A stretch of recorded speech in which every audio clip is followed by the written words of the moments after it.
జై తెలంగాణ. నమస్తే, నా పేరు జయప్రకాష్ తెలంగాణ. ఇవాళ రాజేష్ సార్ మన మధ్య లేకపోవడం చాలా బాధాకరమైన విషయం.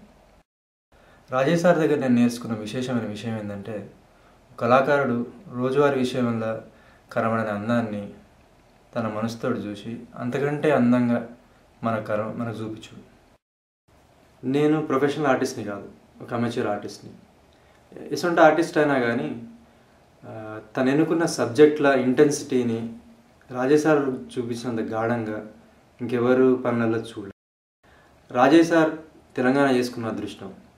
ఆయన కళాఖండాలు సామాన్యులకు అందలేకపోవడం మనం చేసుకున్న దురదృష్టం అనుకోవచ్చు. మనం వెస్టర్నైజేషన్ వ్యామోహంలో పడి మనం మన కళలను కళాకారులను దూరం చేసుకోవద్దని అందరిని వేడుకుంటున్నాం.